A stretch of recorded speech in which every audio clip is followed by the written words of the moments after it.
the unknown. Douglas Murray, would you like to see the veil banned here?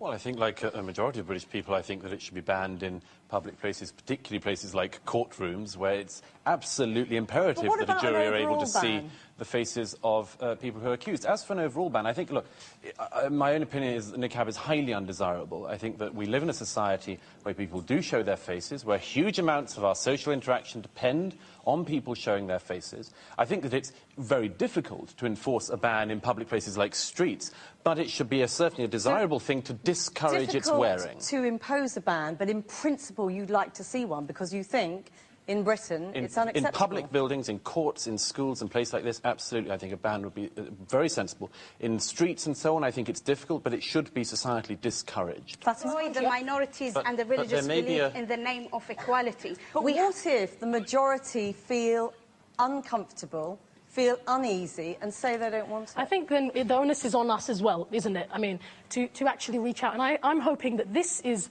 just going one step towards that, to say to people, look, you know, we're human beings just like you. But if I may very quickly, religious freedom is an extremely important thing, and I think most people who would agree, I hope in this room, that Britain is the most tolerant place in the world to live, including as a Muslim. Yeah. But let's just add one thing to this, if I may. The issue of social interaction is very important, and not just to me, but obviously to a majority of the British people. Yeah. What I say tonight, what Yasmin says and other people say tonight, people see our faces, they know who said it. I'm sorry to say this, but nobody knows who you are.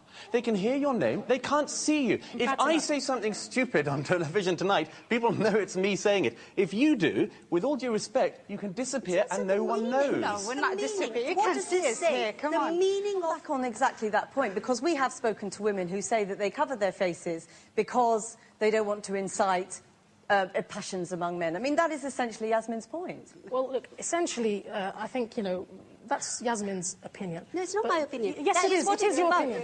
Ask the Taliban. Ask Taliban why they're imposing it. Taliban here. Yasmin, you know, I'm really sorry. Maybe you haven't really met women in niqab. I would like to invite you out to my house. You know, you can see my face. We can sit together. We can have a laugh. Yes, and then I think it will change your opinion. Can come to your house and see your face, though, could he?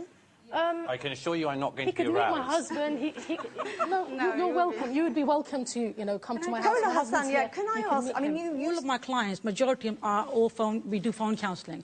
And a lot of good work is done. I don't see their face, they don't see my face. So it's not really about looking at someone and really connecting with that person, because we don't connect with the outer, we connect with the inner. So you think the loneliness that you talked about seeing in the comes from where? And not a single person, not a single woman has said to me, my husband has forced me to wear a niqab. What the issues they do have is regards to niqab, I am fearful to go out, I'm at home, I'm lonely, I'm depressed, I don't even want to go out because I feel like I'm not accepted. And the other thing I really want to express is that where is the humanity? You know, at the end of the day, you know, as a woman, as a person, as a human being, where's my right to be who I am? This is my identity. You have that right. You have that right, and you exercise it, and so are all of the other ladies in this room.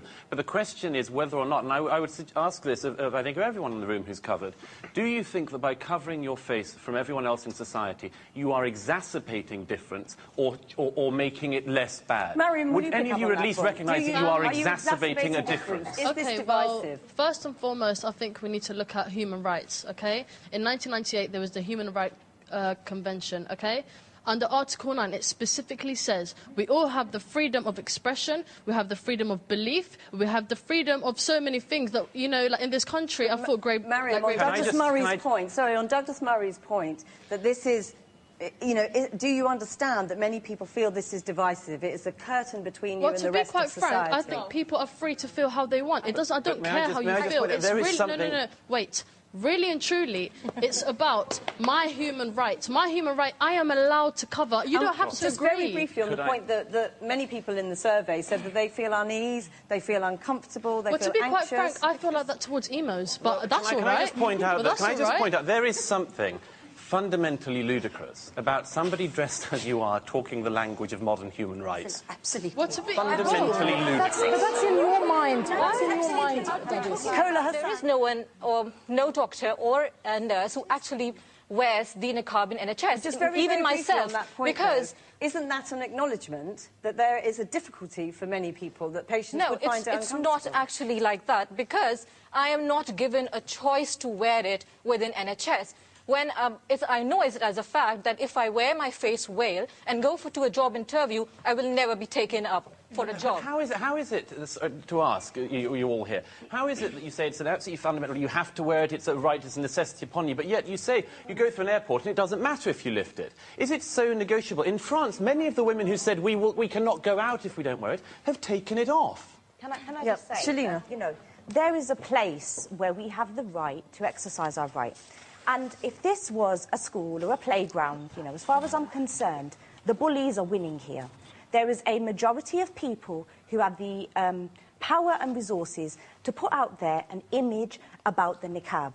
I teach in schools, and I said to a young bunch of children, I said to them, if somebody came into your school, a boy, and he had nail varnish on, and he had high heels on, you know, and you seen him getting bullied, would you defend his right to be the way he was? Or would you ask him to change the way that he's dressed? Now, this is what I'm saying is, I said that I respected the fact that in context, you said in a courtroom, in the classroom, or in public settings where there are people who have got mixed opinions, that we should have policies and procedures that control these things. But being in Britain, I'm proud to be British. Just very briefly, can I ask you, Sahar, many of the women who came forward... When I wear the niqab, I'll be closer to God, it's an act of worship, it's an act of modesty, and it's liberating and dignifying. And since then, I've never changed my mind. And although my parents, my mum, my sister, don't wear it. It's me. It's my personal choice. But yes, and in a free society, the opinions of other people also have to matter. It's not just about you exercising your choice. The way other people feel about that should be of some concern to you. But you know, these feelings are coming from negative prejudices. We have coming from you don't want men's opinions? No. You don't want men's opinions? I'm sorry, we are going to have to end it there. I'm really sorry.